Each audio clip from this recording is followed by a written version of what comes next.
a little space here.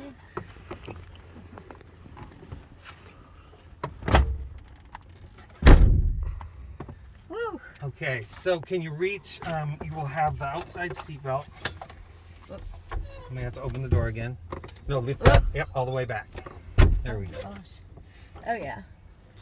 Well, I'm sitting on it actually. And let's find this guy. So is this? I think this one's yours.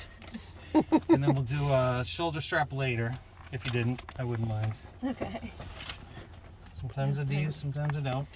Yep. So that'll be mine. Holy moly. So this is a Cessna 172. Yep. I knew that Primary trainer of the world, I think. when you flew in. I was like, oh, that's a Cessna 172. Yep. No, it just says it on the steering wheel. But it does. I got plenty of room, so you guys can be where you want. All right. So once we have the door shut, nice. So that is the lock. Now what can happen? This is not going to happen, but has the door opened on me? Yeah, because I forgot to do that. What happens? Nothing. You close it. You may lose something because of the suction, but That's why you wear the seatbelt, right? So you don't get sucked out. I don't get sucked out. That'd be bad. Now, do you take your wife out flying very much?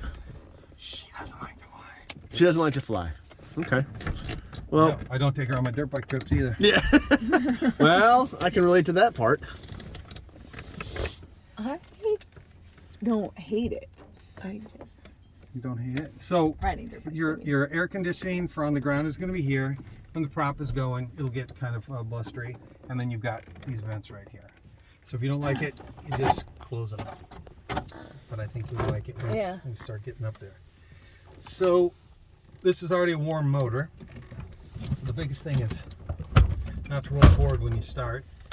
Have the seat lock. And then this is how I shut it off. I just take away all the fuel from the motor.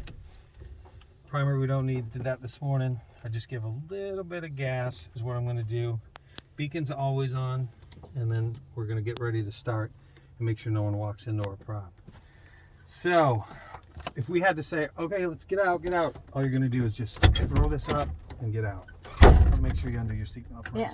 And then we won't forget about the guy in the back. Yeah. He'll want to get out too. Yep. If we're getting out, he probably wants to get out. So we're going to guard this. My feet are on the brakes. So the big, I guess another caution is when I'll hand it over to you to taxi around. What do you do with a taxi? Do you drive it? Nope. It looks like Formula One though.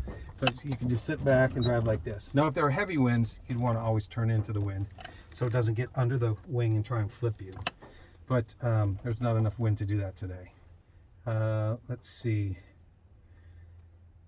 All we're going to do is we're going to take off and then just head over to the Outer Banks and then just fly along it and then just look around. And then once you start getting familiar, like, all right, I'd like to do something else, then we can go inland and then you can start doing turns. So when you turn, because you're in 3 dimensions, you're going to have to pull a little bit too because it's going to want to descend. It doesn't have as much lift when it's in an angle of bank. All that'll make sense and we won't have to talk about it. It'll just feel second nature. Why don't I just watch you? Well, you will, because we're going to have to take off. We're going to have to take off. All right, so nobody's wrong. Clear prop. So we've got masters will come on. We've got fuel. First thing we're going to look for, the only thing we can look for is real oil pressure.